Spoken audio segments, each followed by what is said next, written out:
আচ্ছা বেবি বলো, আমার এখন মুড ভালো আছে, তুমি বলো তোমার কি চাই। আরে না না, তুমি বলো না। হ্যাঁ, যেটা বলবে আমার অকাতের বাইরে। আরে এরকম কি জিনিস আছে, তুমি আমার কাছ থেকে এমন কি জিনিস চাইবে যে আমার অকাতের বাইরে? কি বললে? না তুমি কি বললে? কি বললেটা কি? এক্ষুনি এক্ষুনি, না না এক্ষুনি তুমি কি বললে? হ্যাঁ,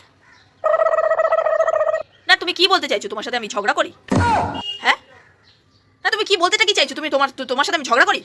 হ্যাঁ, তোমাকে আমি শুধুমাত্র বললাম যে এখন আমার মুড ভালো আছে, তুমি আমাকে বলো যে তোমার কি চাই। তুমি আমার মুডটা খারাপ করে দিলে এখন। হ্যাঁ, এটা বলে তুমি আমার মুডটা খারাপ করে দিলে। মানে তুমি কি বলতে চাইছো? কি বলতে চাইছো? আমি তোমার সাথে প্রতিটা পদক্ষেপে ঝগড়া করি, মানে তুমি কিছু করো না। আমি সব সময় করি, আমাদের রিলেশনে, আমাদের সবকিছুতে আমি সবসময় সবকিছু করি, তাই তো? হ্যাঁ, তুমি এটা বলতে চাইলে? না না, তুমি তো এটাই বলতে চাইলে। আমি না, তুমি তো এটাই বলতে চাইলে। হ্যাঁ হ্যাঁ হ্যাঁ, তাই তো তুমি এটা চাইলে, তার জন্য তো তুমি এটা চাইলে। না না, আমাকে বলতে দাও, আমাকে বলতে দাও, আমি আগে বলবো, আমাকে বলতে দে, আমাকে বলতে দে। হ্যাঁ, আমি সবকিছু করি তোর লাইফে, আমি সবকিছু করি, তাহলে আমাকে তুই তোর লাইফে এনেছিস কেন? তুই তোর এক্সের সাথে থাকতে পারতি। আমাকে তোর লাইফে এনেছিস কেন? কিসের জন্য? তুই আমাকে আজকে জবাবটা দে।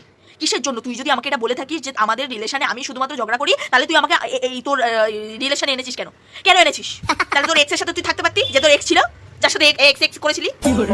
হ্যাঁ, এই শোন, একটা কথা কান খুলে মন দিয়ে ফাইনালি শুনে রাখ। তুই আমার সাথে থাকলে তোর সাথে এইরকম ভাবে সারা জীবন আমি থাকবো, আর তোর সাথে এইভাবে সারা জীবন আমি ঝগড়া করবো। ঠিক আছে? হ্যাঁ হ্যাঁ, সবকিছু ঠিক আছে, সব সব সব। হ্যাঁ, না এখন তো তুই বলবি যে এখন কোনো কিছু করতে লাগবে না, কোনো কিছু করতে লাগবে না, যাতে তুই জানিস যে আমি তোর লাইফ থেকে যাতে চলে না যাই। হ্যাঁ, যাতে তুই এটা না মনে করিস যে আমি তোর লাইফ থেকে চলে না যাই, এরকম ভাবে তুই করছিস, এর জন্য আমার হাতে পায়ে ধরছিস এর জন্য। হ্যাঁ, এই শোন, চল ফোন রাখ। ঠিক আছে, তুই আমাকে ফোন করবি না, আমাকে তুই আর ফোন করবি না, রাখ ফোন। কি রাখ।